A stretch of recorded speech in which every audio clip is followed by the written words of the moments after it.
For a very long time, longer than any single civilization could remember, the galaxy carried a quiet mystery that no one could solve. It was the mystery of the old Relian language, a language that belonged to a species that had disappeared so completely that only ruins and scattered artifacts were left behind. These ruins were found on empty worlds, half-destroyed moons, and stations drifting in dark space. Every explorer who came across them felt the same thing: something important was written on those stone tablets and metallic plates, something that looked like it wanted to speak. But no matter how many years passed, the message stayed silent. Different species tried their best to break the code. Some used logic-based methods. Others relied on ancient memory techniques passed through generations. There were scholars who spent their entire lives staring at the same set of symbols, believing that understanding them would change the galaxy. But the symbols never changed. They stayed cold, sharp, and unreadable. The Relian symbols had a strange shape. Some curved like waves, while others looked like broken lines crashing into one another. A few symbols repeated, but even those never stayed consistent enough to give clear meaning. One group of scientists believed the symbols were not a language at all, but a map. Another group argued they were mathematical formulas. Some said they were ceremonial markings, meant only for decoration. And many believed they were the remains of a culture so advanced that no living species had the brain, structure to understand their writing system. The galactic linguistics assembly had been formed mainly because of this puzzle. Entire teams were built just to decode the Relian symbols. Massive floating libraries stored scans of every stone plate, hologram, and tablet ever found. Advanced artificial minds were assigned to pattern-matching tasks. At one point, a telepathic species spent 50 years trying to sense emotional traces from the symbols, hoping that the stones remembered something. They sensed nothing. As time moved on, fewer and fewer people believed the language would ever be understood. But the assembly kept trying, not because they expected success, but because giving up felt like losing a piece of history forever. Every few decades, a new theory would appear, raise hopes, then collapse. One theory claimed that the symbols represented sound waves. Another said the shapes matched the orbits of ancient stars. There was even a rumor that the language could only be understood while dreaming, which led to many scholars sleeping next to artifacts for weeks. Nothing worked. Nothing even came close. Some researchers wondered if the Relian people had deliberately hidden their true message. Maybe they designed the language to only make sense to their own minds. Maybe they feared misuse.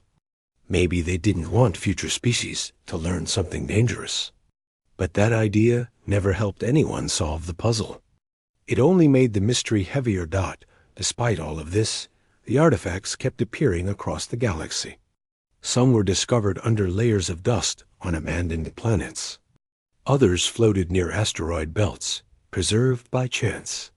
And each new artifact carried the same strange writing: cold, silent, full of meaning that no one could reach. One of the biggest discoveries happened on a planet that barely had any air left. A group of explorers found a set of giant stone slabs arranged in a circle. The slabs were covered in the same symbols, but deeper and larger than usual, almost carved with urgency. Experts from the assembly were brought in immediately. They used scanners, translation AI, and even sonic vibration tests to see if the symbols reacted to sound.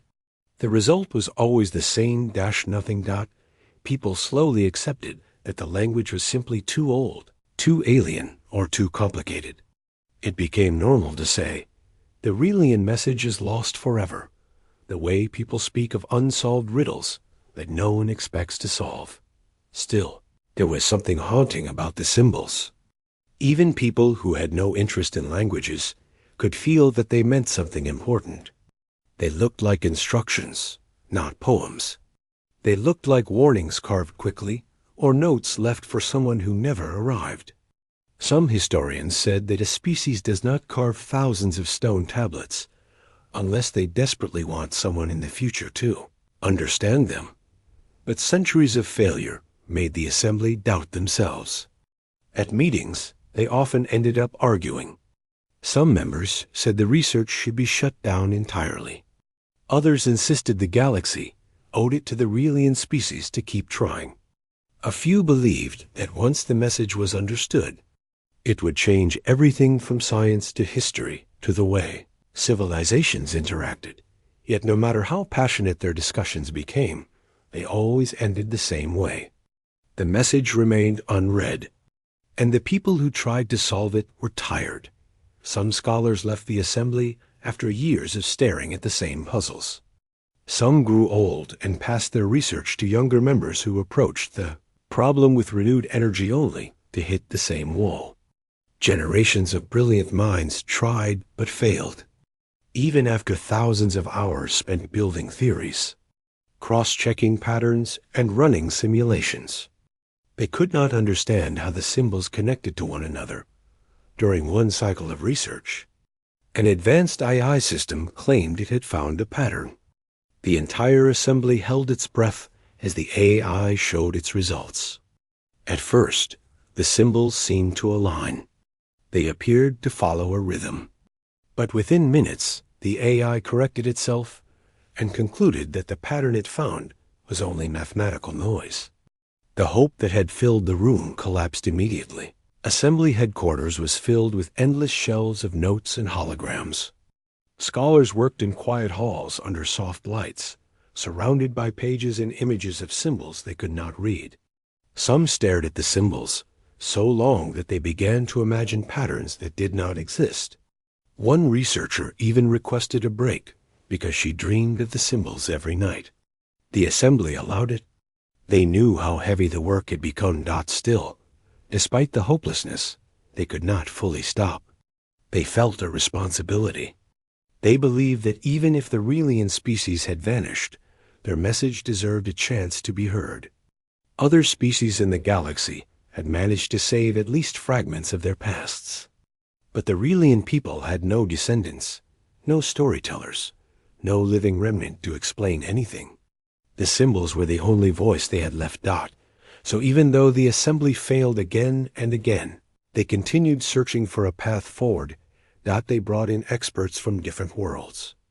They invited mathematicians, engineers, artists, historians, dream interpreters, and even musicians. They hoped that anyone might notice something that everyone else had missed. Some visitors stayed for weeks. Some stayed for years. All of them left confused and unsatisfied. The closest thing to progress was a theory that the language was built using multiple layers of meaning: visual, mathematical, emotional, and spatial at the same time. But if that theory was correct, it meant that the galaxy had no single species capable of processing all those layers at once. The Aurelian mind must have functioned differently. And since the species had disappeared, there was nothing left to compare. That theory made many researchers feel hopeless. What was the point of trying to understand a language built for a brain no longer in existence? But every time someone tried to shut down the project, someone else found another artifact, another set of symbols, another reminder that the Aurelian message had been left everywhere for a reason. They had wanted someone to find it. The galaxy kept waiting for the moment when the symbols would finally speak, but no one imagined that the breakthrough would come from a quiet frontier station far from the assembly, and from a human who lived alone and never studied ancient languages at all. In fact, no one even believed such a person could help. If someone had suggested it, the entire assembly would have laughed. But fate worked differently, and the silent message that no scholar, no AI, and no alien thinker could unlock was waiting for a voice that no one expected. A human voice, if you want. I can write part 2 in the same style and length. Far away from the busy halls of the Galactic Linguistics Assembly, on a small frontier station that rarely made it into any official records, lived a human veteran named Dorian. Most people on the station knew him only as the quiet man who fixed things. If a generator stopped working, someone called him. If a door refused to open, he handled it. If a mining drone jammed, he could usually get it running again. He wasn't famous, and he never tried to be. In fact, he liked being unnoticed. Dorian had served in several conflicts during his younger years. He didn't talk much about them, not because he was hiding anything, but because he felt that most people wouldn't understand. Wars changed people. They changed how a person thought, how they solved problems, how they reacted to danger, and how they read the world around them. Dorian's mind had been shaped by quick decisions, strange missions, and unexpected situations where he had to figure out solutions with whatever tools he had in his hands. When he returned from service, he didn't want medals or positions. He chose a quiet life far from crowded planets. He picked this station because it was peaceful, simple, and mostly ignored by the galaxy. He could walk its narrow metal corridors without feeling pressured. He could sit outside the docking bay and watch cargo ships arrive and leave without anyone asking questions. He could work with his hands, repair machines, and keep to himself. People on the station respected him because he never caused trouble.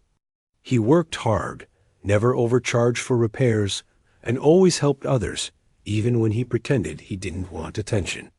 Children on the station thought of him as the silent hero who could fix anything. Adults saw him as the dependable one. But no one imagined that he carried a strange piece of knowledge from his past, something he had never mentioned to anyone because it never seemed important. During his years in the military, Dorian had been part of a small team assigned to scouting old ruins and abandoned structures across different worlds. Most of these missions were routine. They were just checking if old bases had anything dangerous left behind. But one mission stood out in his memory.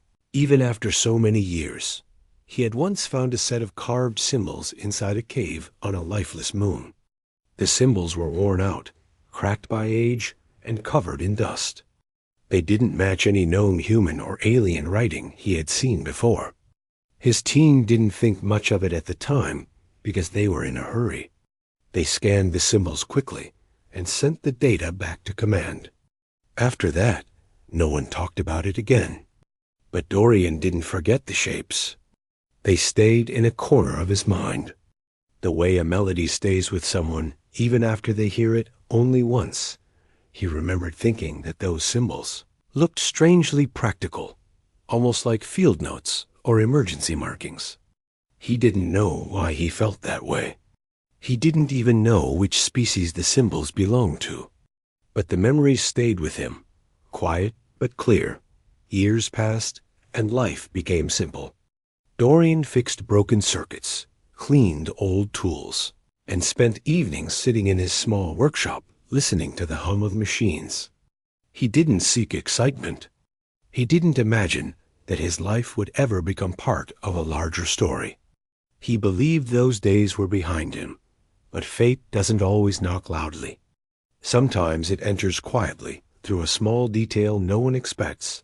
One morning, news spread that an archivist from the Galactic Linguistics Assembly was visiting the station.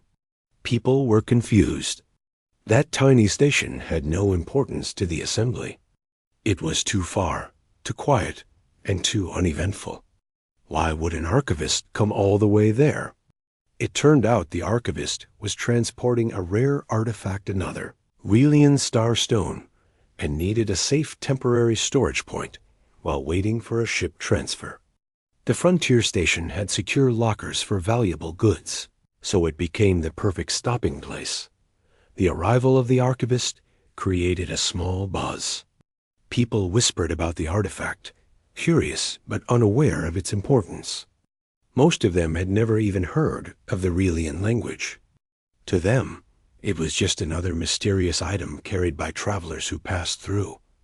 Dorian didn't care much at first. He had repairs to finish, machines to check, and a generator that kept overheating. He wasn't the type to get excited about ancient stones or old languages. But destiny has a strange way of pulling people into stories they never asked for.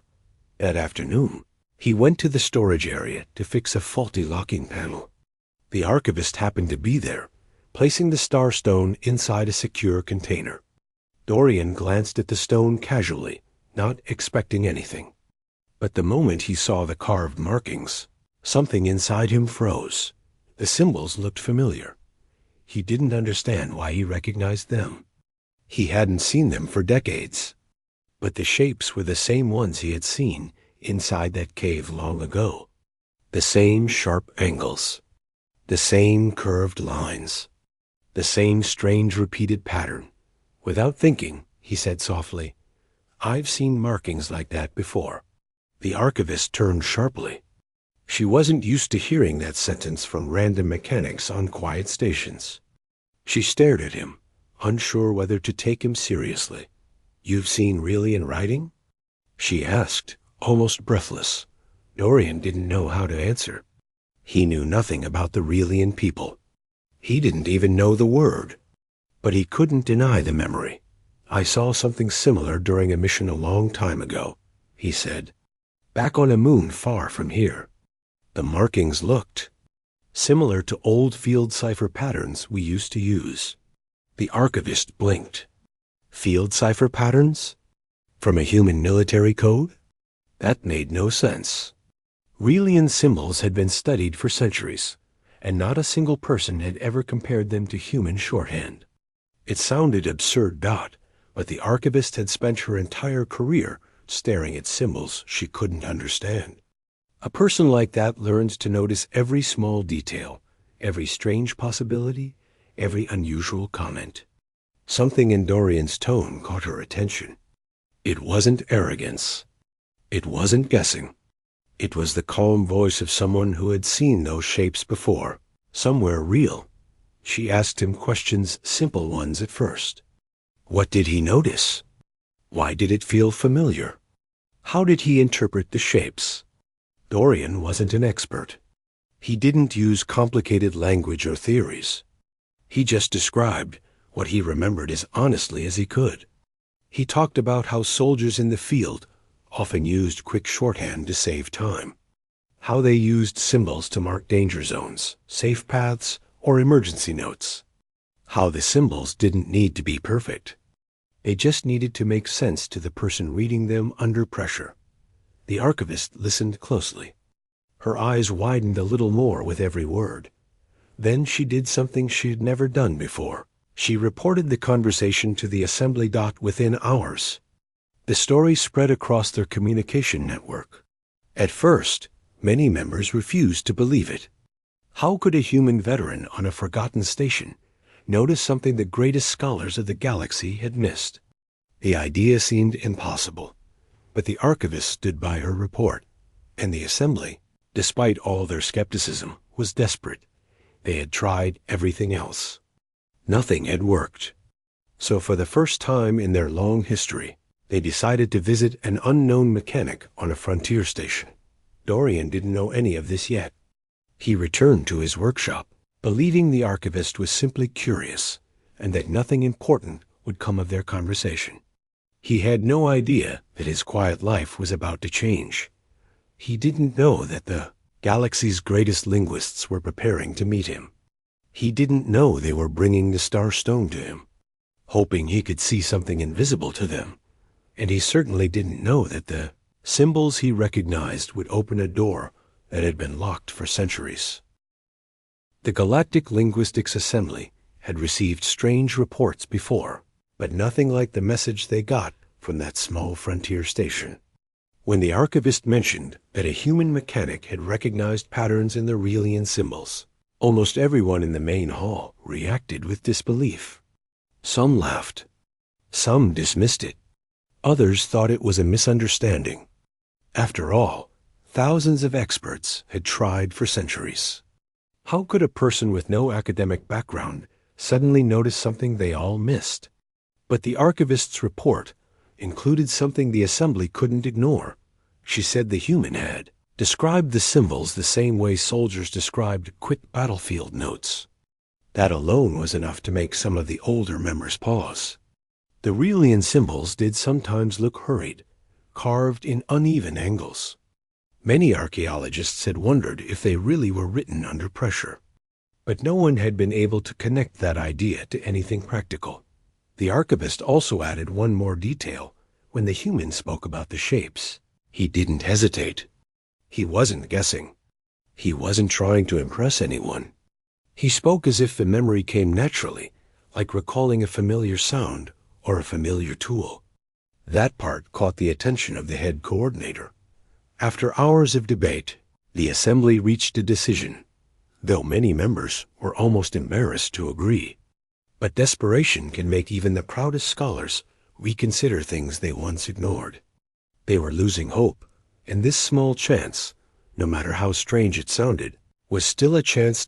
So they decided to visit the frontier station in person. Not because they believed the mechanic was right, but because they had run out of ideas. At this point, they would have listened to anyone who offered even a small hint of direction. The next morning, a long silver vessel took off from the assembly's central dock.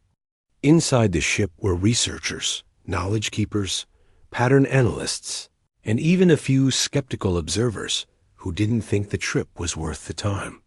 Many of them whispered quietly, wondering if the archivist had simply misunderstood the human's comment.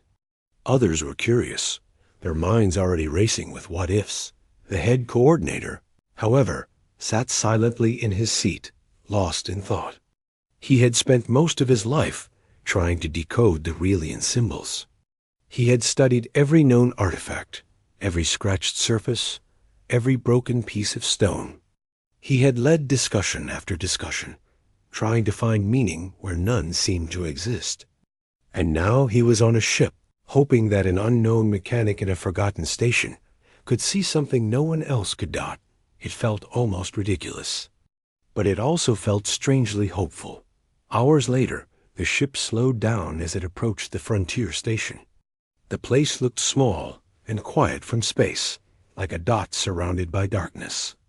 There were a few cargo ships parked outside, and a handful of lights blinking gently along the docking ring. Nothing about the station suggested anything special.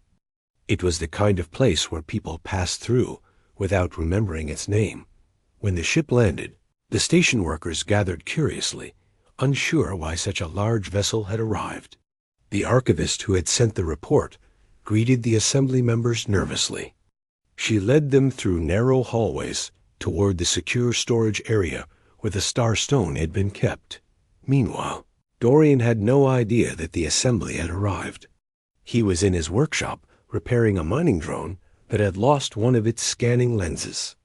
He hummed quietly to himself while working, unaware that a group of the most respected scholars in the galaxy was looking for him.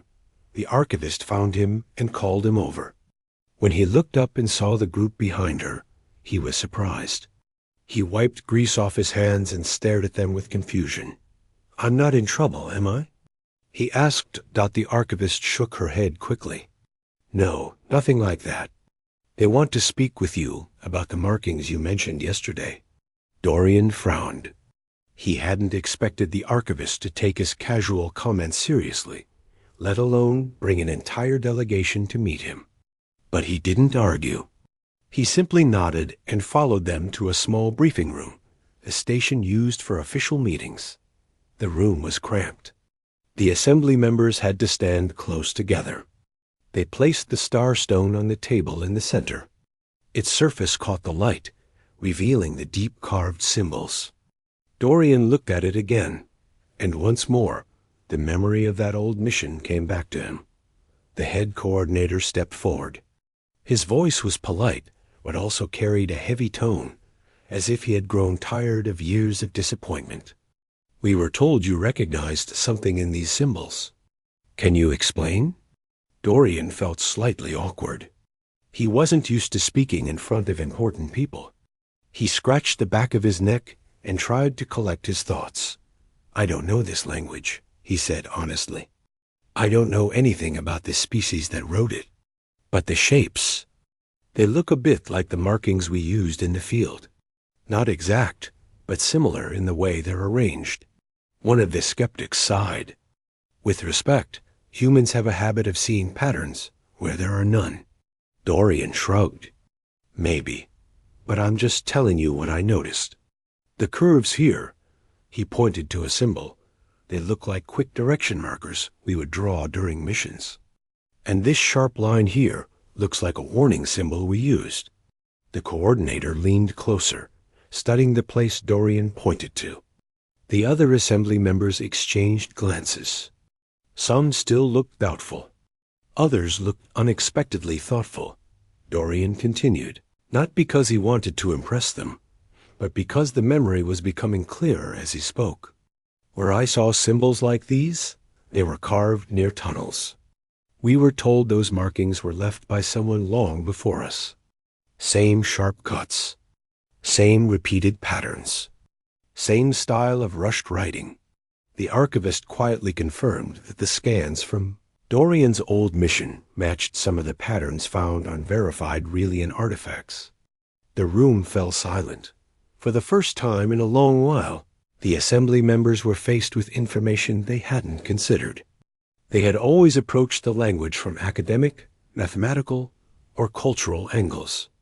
Not once had they tried to see it through the eyes of someone who had lived in dangerous environments, who had relied on quick notes to communicate under pressure.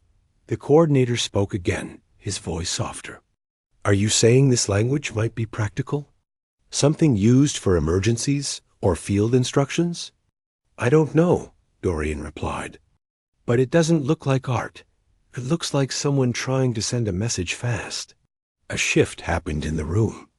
It was subtle but real. The scholars who once stood with pride and certainty now found themselves listening carefully to a man with no degrees, no training, and no academic reputation. One of the linguists stepped closer. If these are emergency-style markings, then maybe we have been approaching them the wrong way. We've been looking for full sentences, poetic phrases, structured grammar. But soldiers don't write like that when they're under threat. Another researcher nodded slowly. Maybe the symbols aren't meant to be beautiful. Maybe they're meant to be understood quickly. A younger analyst added, and maybe that's why none of our long-term decoding models worked. We were treating this like an advanced language, when maybe it was something simple. The room buzzed with new energy. For the first time in many years, the assembly members felt something they had forgotten possibility. The coordinator turned to Dorian again. Would you be willing to look at the symbols more closely? We won't ask you to translate them. We just want to hear how your mind interprets them. Dorian hesitated. I'm not trained for this. We know, the coordinator said gently. But that might be exactly why we need your help. The archivist added softly, you saw something no one else did. Dorian wasn't someone who sought the spotlight. He preferred quiet work, simple tasks, and staying out of complicated matters. But he also understood that the language meant something important to these people. And if his small memory could help even a little, why hold it back? So he nodded. I'll try. I can't promise anything, but I'll try. Relief spread across the room. Without realizing it, Dorian had become the one person the assembly was willing to trust with a mystery older than entire civilizations. He didn't know what would happen next. He didn't know how deeply this choice would pull him into the center of a story that had started centuries before he was even born. He didn't know his simple observation had shaken the confidence of experts. Across the galaxy dot, all he knew was that a forgotten memory from an old mission was now guiding him toward something far bigger than himself. And for the first time in the long history of the Relian puzzle, the symbols were beginning to look less like an impossible code and more like a message waiting for the right person to look at it. Dorian had agreed to take a closer look at the symbols, but he didn't fully understand what that promise meant until the next morning. The frontier station, which was usually calm and quiet, now felt strangely busy. People whispered as the assembly members walked through the hallways. Some stared at Dorian, like he had suddenly become someone important. Even though he didn't feel any different, he tried to pretend everything was normal. He went to his workshop, made himself a simple breakfast, and checked the tools on his workbench. But his thoughts kept drifting back to the starstone, the sharp carvings on its surface, and the feeling he had when he recognized the patterns. It all felt too big, too unexpected, too out of place in his quiet life. He had never imagined that a memory from an old mission could turn into something this serious. Part of him wondered if he should step back. Another part of him felt like he had already crossed a point he couldn't return from. The assembly had prepared a small room near the storage area for the study. They placed several artifacts on the table stones, metal plates, and even a few holographic scans.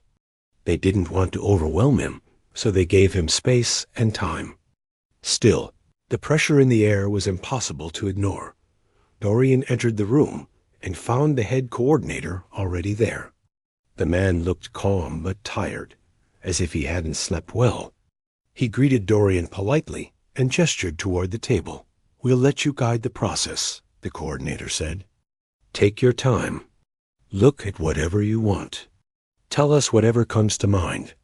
Dorian nodded, though he felt unsure. He approached the artifacts slowly. His fingers hovered above the surface before he finally touched the cool stone. The symbols were deeper than he remembered, carved with force, almost as if someone had been desperate. That feeling hit him strongest. "These don't look like they were carved by someone who had time," Dorian said. "They look like someone was rushing." The coordinator folded his arms, listening closely. "What makes you think that?" "The lines," Dorian replied. "They're uneven. Some cuts go deeper than others. When someone is calm, they make clean shapes. But when someone's under pressure, the shapes get sharp, almost like they're trying to leave a message before something happens." The room fell silent. A few other researchers stepped closer. They studied the carvings again with fresh eyes, as if seeing them for the first time. Dorian continued, "We used to leave quick signals for each other when we didn't have time to talk. Simple shapes. A line pointing left meant danger. A circle meant safe passage. A broken triangle meant an unstable area. That kind of thing." One researcher whispered, "Could the Relian symbols be survival markers?"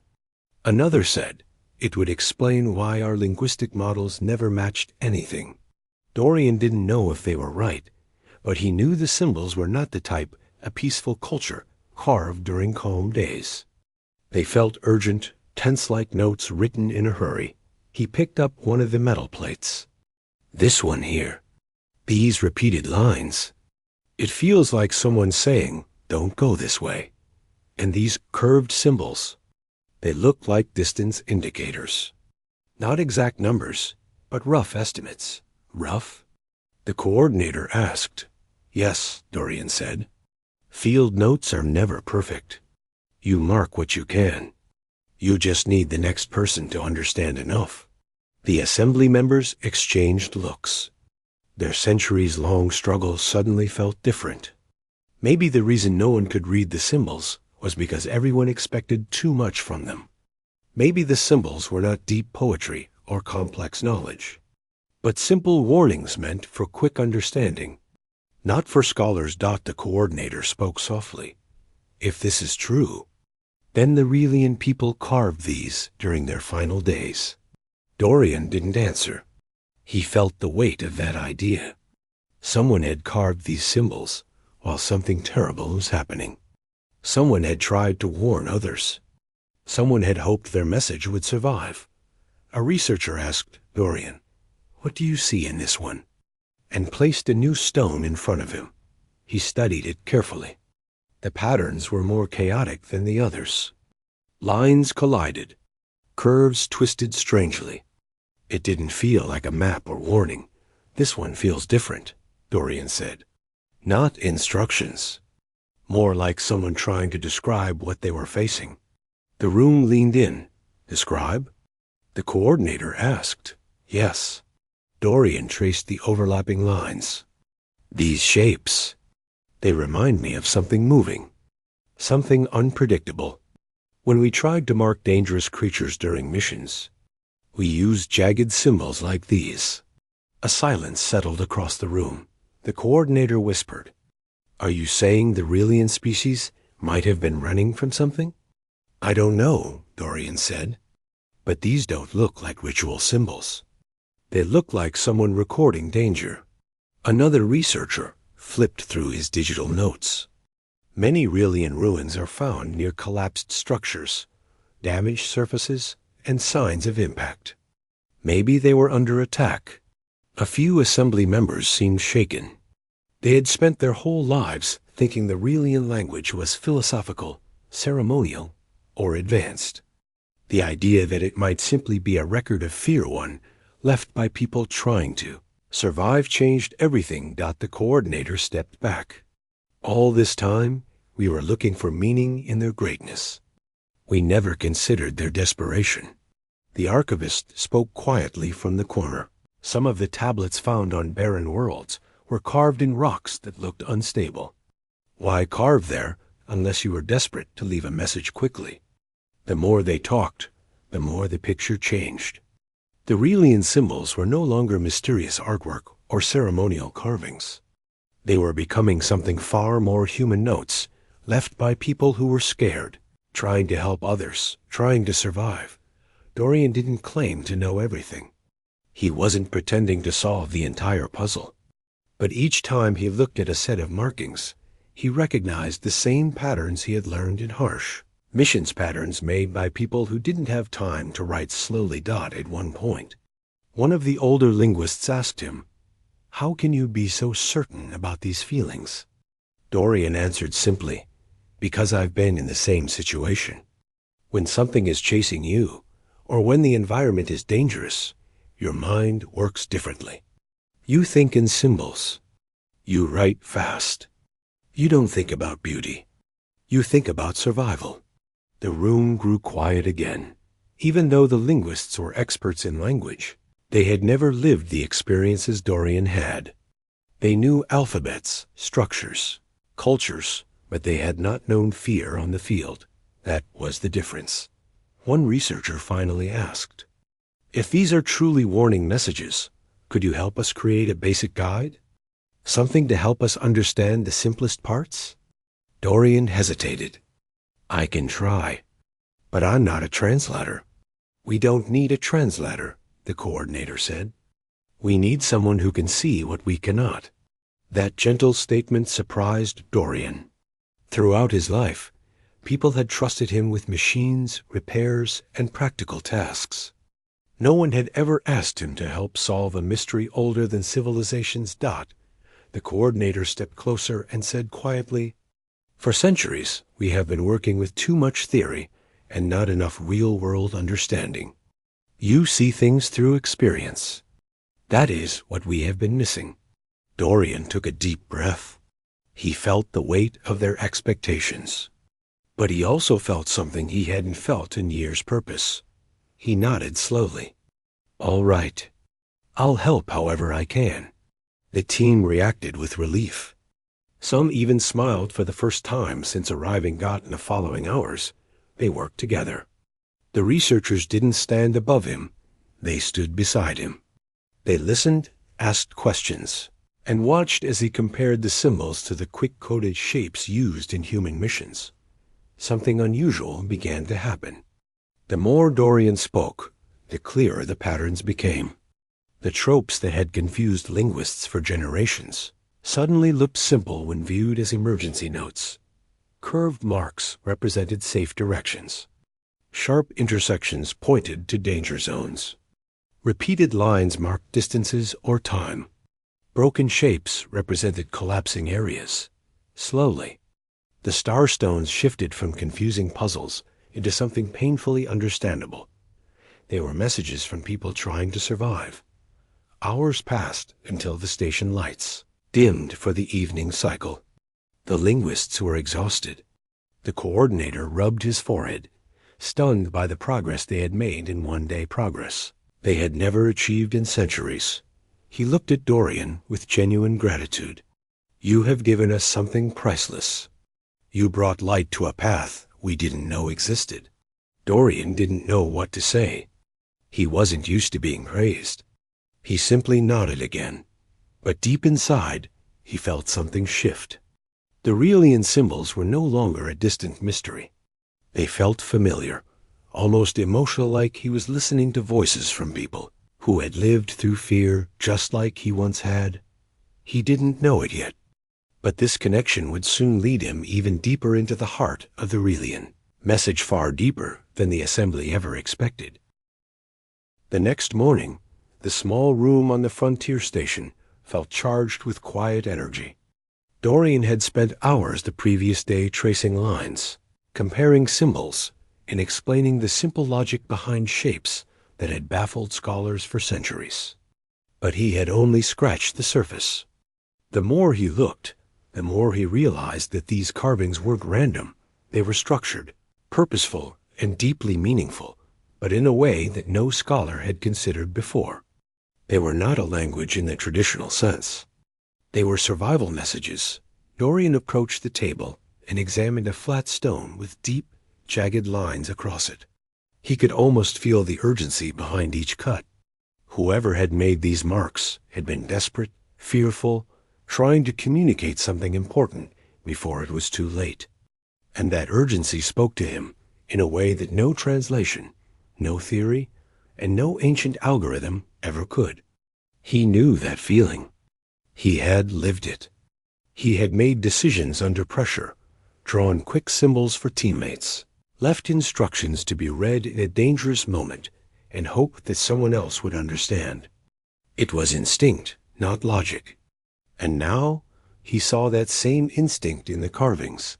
He traced his fingers gently over the lines. "These marks," he said quietly, "they're not instructions for learning. They're warnings. They tell people what to avoid, where it's dangerous, and where to go if they want to survive. That's why we couldn't decode them with normal methods. They're not meant for understanding slowly. They're meant to be understood fast, like an emergency signal." The assembly members leaned closer, taking in every word. Many of them had spent their entire lives trying to find meaning in these stones, only to fail again and again. Now, for the first time, they were beginning to see the truth. And the truth was simple, human, and urgent. Dorian picked up another artifact. It was smaller, metallic, and worn. Its surface was full of symbols that looked chaotic at first glance. "Look at this," he said. "See how these lines overlap and break? That's not random. It's someone mapping danger and escape routes at the same time. The broken lines tell you where it's unsafe. The curves show safe paths. The repeated symbols are landmarks. Whoever carved this wanted someone to understand quickly and survive." One of the linguists shook his head slowly. "We've never approached them this way. We treated every artifact as a language puzzle. Grammar, syntax, vocabulary. We tried to apply all the rules of communication. But maybe these were never meant to follow those rules." "Yes," Dorian said. "When you're under pressure, you don't write fancy sentences. You don't worry about punctuation. You leave clear, fast symbols so the next person knows what to do." The head coordinator looked thoughtful. So the Aurelian species may have been documenting their survival instructions, not poetry or philosophy. Dorian nodded. "Exactly.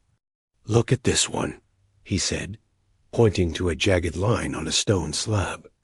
"It almost looks like someone tried to show movement. If this were a path through a dangerous area, the lines indicate where to step carefully and where to avoid entirely. They're not just warnings, they're instructions for how to move safely."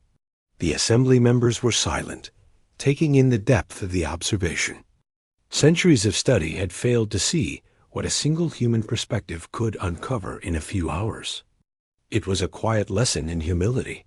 Could these messages, Dorian continued, also tell us about what they faced? I don't mean just danger in the environment. Maybe it was creatures or enemies, something that made them carve these notes in a hurry. Look at the angles here. They're jagged, chaotic. That's fear, panic.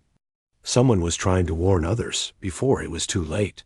One researcher's voice trembled slightly. Then this isn't just language. This is history. First-hand history, left behind in a way no one could ignore. Yes, Dorian said. It's survival history.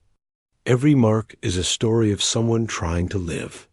Someone trying to help others live too. That's why the patterns are repeated. That's why they made the mistakes we see here. They were human in their urgency, just like us. The idea hung in the room. These stones, previously considered dead, silent relics, were now alive in their meaning. They weren't puzzles, they were messages. Messages that had waited centuries for someone who understood urgency, instinct, and fear. Someone like Dorian.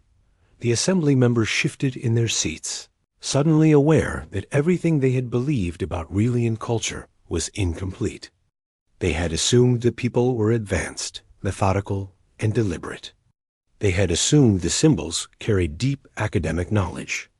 They had never thought to look at them through the eyes of someone who survived under pressure. And now, everything changed. Dorian took a deep breath. If we want to understand all of these stones, we have to start thinking like someone who had to survive. We can't approach it as a language. We have to approach it as a record of danger, survival, and movement. A younger linguist asked hesitantly, "Do you think the symbols connect? That the markings across different planets and ruins might tell a larger story?" Dorian studied a holographic projection showing multiple artifacts. "Yes," he said. "If you look carefully, you can see repeated patterns, like escape instructions, repeated warnings, even sequences that indicate time or sequence. Whoever left them wanted someone to follow the path. They wanted their knowledge to survive." The researchers looked at each other, realizing the weight of what he said. They had been searching for grammar rules, complex syntax, or hidden meaning, when the symbols were simply instructions, life-saving instructions. That realization alone was enough to change how they would study the Realian language forever. One of the older researchers spoke quietly, almost to himself. "All this time, we failed to see the human element. We looked for logic, structure, sophistication. But we never thought about fear, instinct, urgency." Dorian nodded. "That's why you couldn't decode it. These weren't academic notes. They were survival notes.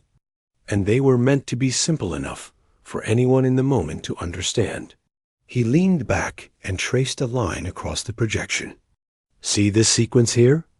It starts with a curve, then a sharp point, and a broken line. That tells me, move carefully, avoid danger, find a safe spot." Anyone who has had to survive under pressure could read that instantly. But if you treat it as a language, as a puzzle, you'll never get it. The coordinator finally spoke. "This is remarkable. You've connected centuries of artifacts into a framework we can understand. We've never been this close to reading the Realian messages." Dorian shrugged. "I'm just seeing what I've seen before. I don't know everything. But it's clear that they weren't writing for us as scholars. They were writing for anyone who could understand urgency and fear." The realization brought a strange mix of excitement and humility to the room. For centuries, the Realian symbols had been a mystery that had frustrated even the most brilliant minds. Now, a human with experience in real-world danger had unlocked the first key. That key wasn't based on theory or intelligence.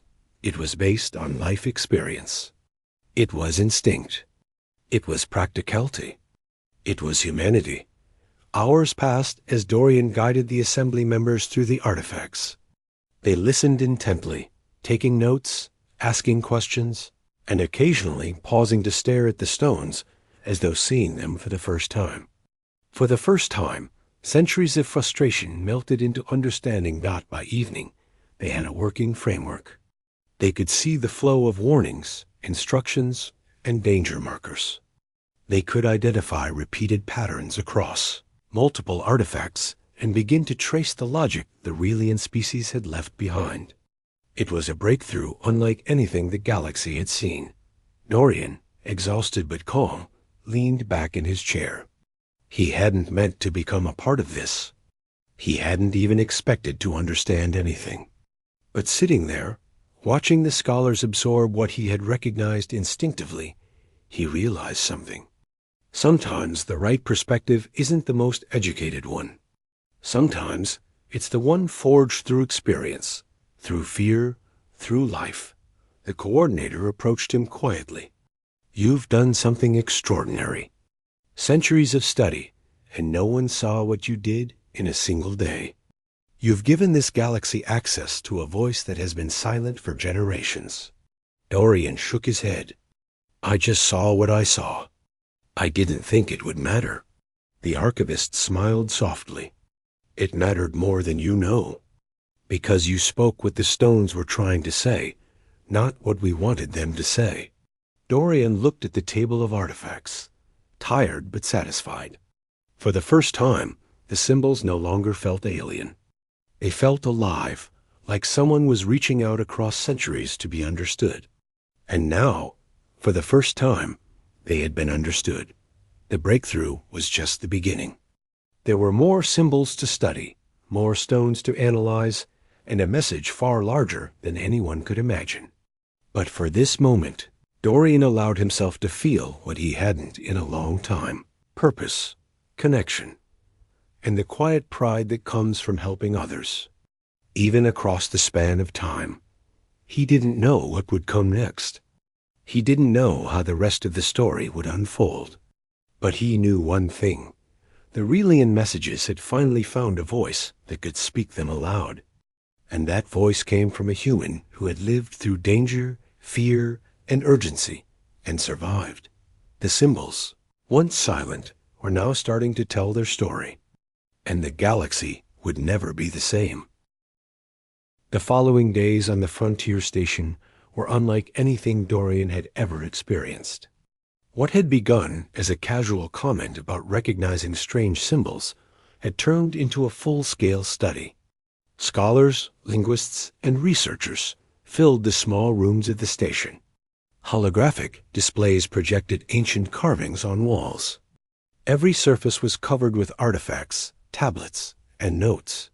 And through it all, Dorian remained at the center, quietly guiding the team with the simple observations that had first drawn their attention. Dorian did not see himself as a hero. He didn't care about fame or recognition. He just wanted to help. But slowly, he began to realize that his understanding of danger, survival, and human instinct was now helping the galaxy unlock a mystery that had puzzled civilizations for centuries. He felt a strange mix of awe, pressure, and responsibility. Every time he looked at the carvings, he imagined the hands that had made them, the eyes that had carved in fear, the minds that had hoped someone far in the future would understand. The assembly members treated him with quiet respect. They no longer questioned his methods or doubted his perspective. Instead, they listened. They asked questions. They watched how he traced lines, noticed repetition, and interpreted urgency. And slowly, over days and nights, they began to see a pattern emerge, a story hidden in jagged lines, broken shapes, and repeated curves. The story, Dorian realized, was not one of complex philosophy or advanced mathematics. It was a story of life and survival. The Aurelian species had faced something terrible, something that had forced them to leave messages quickly, everywhere they could. The markings were warnings, instructions, and records of what they had encountered. They were desperate attempts to communicate across time, to leave a lifeline for anyone who might follow. Dorian felt a strange connection to them. He understood fear. He understood the instinct to leave instructions for others. He understood survival. One evening, as the team gathered around a particularly large slab, Dorian traced his fingers over the symbols. "Look at this one," he said. "It's a sequence. Curve, sharp point, broken line, repeated circle. That tells me, move carefully, watch for danger, don't go that way, and look for a safe area. Whoever made this wanted someone else to survive. That's the point. Not beauty. Not language, survival. The coordinator nodded slowly. It's remarkable. We spent centuries searching for hidden grammar, hidden words, and hidden meaning. But the meaning was simple. Life, survival, urgency. Dorian felt a quiet satisfaction. For the first time, he understood why he had been able to see what others could not. He had experienced danger. He had relied on instinct. He had learned to communicate quickly, clearly, under pressure. That experience had prepared him in a way no scholar's study ever could. And now, centuries later, it was allowing him to give life to voices that had been silent for generations. The researchers began organizing the artifacts based on Dorian's observations. Patterns appeared across multiple planets and ruins. They began mapping the instructions, warnings, and paths that the Relian people had left. One pattern led to another. Curves pointed to safe zones. Broken lines marked dangerous areas. Repeated symbols indicated landmarks or steps in a process. Slowly, the chaos became a network of survival instructions, a map of experience and knowledge, frozen in stone and metal. Dorian often paused during the process. He remembered the faces of his fellow soldiers during missions. He remembered the tension in his hands as he left markings for them to follow. He remembered how vital it was to communicate clearly in a moment of fear. That memory guided him as he interpreted the ancient carvings. Every symbol became more than just a mark. It became a story of someone trying to survive, someone hoping their knowledge would help others. The researchers were amazed. They had studied Relian artifacts for centuries, and yet a single human veteran had unlocked the key. It was humbling, even for the greatest minds of the galaxy. They began to see the value of perspective. Not every mystery required formal training. Sometimes it required life experience, instinct, and understanding that could not be taught. One researcher, quietly working on a projection, said, "These symbols aren't just warnings. They're instructions." The Relian species was leaving guidance. They wanted anyone who came after to survive. This is history written not as words, but as lived experience. "Yes," Dorian replied. "It's survival knowledge." They weren't writing for scholars. They were writing for anyone who could use it. They were thinking about the next life, not abstract ideas. The archivist, watching him, smiled. "You're giving these messages a voice, something they've waited for centuries to have." Dorian didn't feel like a hero. He felt like someone who was finally helping. That simple understanding that the Relian carvings were practical, urgent, and human in their intent was what mattered. The rest of the galaxy could interpret the symbols now, but only because he had seen them through the lens of experience. Days turned into weeks. The team continued to study, trace, and map the symbols. Every artifact brought new insight. Some pieces were damaged, some incomplete, but even the fragments were valuable. Dorian noticed how consistent the patterns were across time and space. Different planets, different ruins, different artifacts, yet the same urgency, the same structure, the same intention. Whoever had made these markings had done so with care, despite the fear. They had hoped that someone would notice, someone would understand. And now, someone had. One night, as Dorian worked alone, he traced a complex sequence of markings on a metal plate. The symbols were difficult, overlapping in multiple layers, but he could see the flow. He could see the story. It was a record of movement through dangerous terrain, warnings about unstable zones, instructions for shelter, and notes on hazards. Every line was practical, every curve intentional. And through it all, he felt the presence of the people who had carved them. They were silent, but he could sense their intent. They were reaching out across centuries, and finally he was listening. The coordinator joined him quietly. "It's incredible," he said softly. "After all this time, we can finally see their message. And it's you who helped us do it." Dorian shook his head. "I didn't do anything special. I just recognized what fear and urgency look like. That's all." "But that recognition," the coordinator said, "was the key. Without it, centuries of research would have remained fruitless. You've opened a door that no one else could." Dorian smiled faintly. He didn't want praise, but he felt satisfaction in knowing that his small experience could help an entire galaxy. The carvings were no longer just stones and metal. They were stories, instructions, and warnings given life again. For the first time, the Relian species was speaking through their creations. The following weeks were a whirlwind.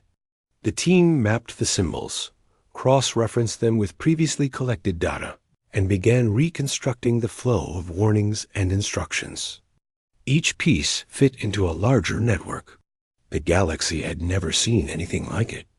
Histories, dangers, and paths once lost to time were now emerging in clarity. Dorian often paused and reflected on how strange it was. A life of quiet service, fixing machines and living on a forgotten station, had prepared him for this.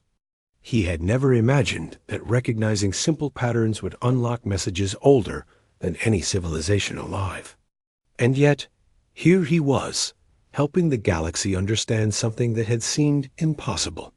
One evening, the coordinator spoke again. "You've done more than help us understand symbols. You've reminded us that some knowledge cannot be found through theory alone. It must be experienced. It must be felt." Dorian nodded quietly. "Sometimes it just takes the right perspective. Someone who knows what it feels like to act under pressure, to survive, to communicate quickly. That's all." The coordinator smiled. "And that perspective has changed everything." By the time the project concluded, the assembly had reconstructed a significant portion of the Relian messages.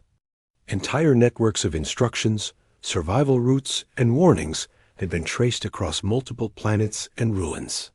Scholars who had spent lifetimes searching for understanding were humbled, grateful, and in awe.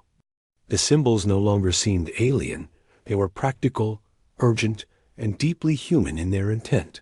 Dorian, however, returned to his workshop, quietly satisfied. He didn't need fame or recognition. He didn't care about accolades.